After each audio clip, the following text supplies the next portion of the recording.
নামাজের শেষ বৈঠকে এই ছোট্ট দোয়াটা না পড়া পর্যন্ত আপনি কখনো সালাম ফিরাবেন না। যতদিন আপনি বাঁচবেন, যতদিন আপনি নামাজ আদায় করবেন, ততদিন পর্যন্ত নামাজের শেষ বৈঠকে আপনি এই ছোট্ট দোয়াটা পাঠ করবেন, এরপরে আপনি সালাম ফিরাবেন। এতে কি হবে? প্রথমত আল্লাহ পাক আপনাকে ঈমানের সাথে মৃত্যু দিবে।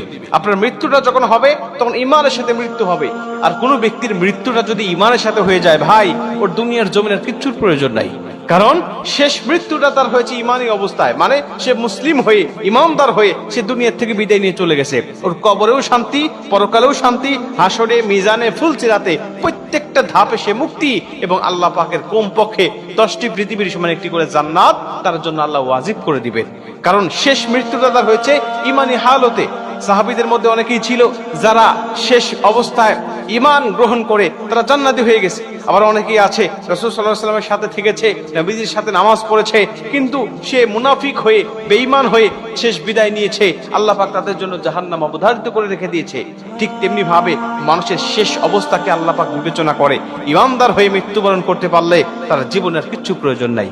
এজন্য আল্লাহর কাছে এই দোয়াটা করতে পারলে আপনি ঈমানদার হয়ে দুনিয়া থেকে বিদায় নেবেন। 2 নম্বরের দোয়াটা পাঠ করলে আপনার কবরে আযাব আল্লাহ ক্ষমা করে দিবে। আপনার কবরে আযাব হবে না, কবরের মধ্যে কোনো ফিতনা হবে না। নবীজি বলেন, যে ব্যক্তি কবরের আযাব থেকে মুক্তি পেয়ে গেল, সব ধাপ থেকে সে মুক্তি পেয়ে গেল। কারণ কবর হলো প্রথম ঘাঁটি। এই ঘাঁটি থেকে মুক্তি পেয়ে গেলে আল্লাহ পাক সব ঘাঁটিতে তাকে মুক্ত করে দিবে এবং তাকে জান্নাত দান করবে। এবং 3 নম্বর হলো আল্লাহ জাহান্নামের আযাব থেকে, জাহান্নামের কষ্ট থেকে, জাহান্নামের পীড়া থেকে আল্লাহ তাকে মুক্তি দান করবেন। এবং 4 নম্বর হলো দাজ্জালের ফিতনা থেকে আল্লাহ পাক তাকে হেফাজত করবেন। ভাই, দাজ্জালের ফিতনা হলো পৃথিবীতে আদম আলাইহিস সালাতু ওয়াস সালাম থেকে শুরু করে নিয়ে আমাদের নবী মুহাম্মদ রাসূলুল্লাহ সাল্লাল্লাহু আলাইহি সাল্লাম পর্যন্ত যত নবী রাসূল এসেছে, সমস্ত নবী রাসূল এই দাজ্জালের ফিতনা থেকে তার উম্মতকে সতর্ক করেছে। সমস্ত নবী রাসূল তার উম্মতকে বলেছে, দাজ্জালের ফিতনা নামক একটা ফিতনা দুনিয়ার জমিনে আসবে।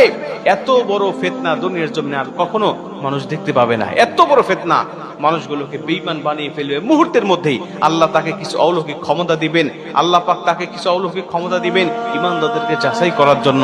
তখন এই দাজ্জাল এসে দুনিয়ার জমিনে তার অনুসারী আর অনুগামী করবেন মানুষগুলোকে, বিভিন্ন ক্ষমতা আল্লাহ তাকে দেখাবেন। ওই ক্ষমতাগুলো মানুষগুলোকে দেখিয়ে দেখিয়ে সে পথভ্রষ্ট করবেন। এই জন্য আল্লাহ পাকের কাছে এই দোয়াটা করতে পারলে আল্লাহ সেই আযাব থেকে বা সেই ফিতনা থেকেও আপনাকে মুক্তি দান করবেন।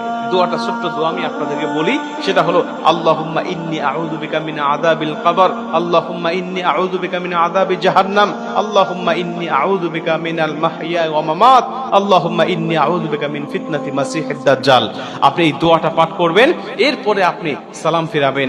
এইটা যদি আপনি কন্টিনিউ করতে পারেন, এই আমলটা যদি আপনি কন্টিনিউ করতে পারেন, তাহলে আল্লাহ অবশ্যই আপনাকে এই 4টি ফিতনা থেকে আপনাকে হেফাজত করবে।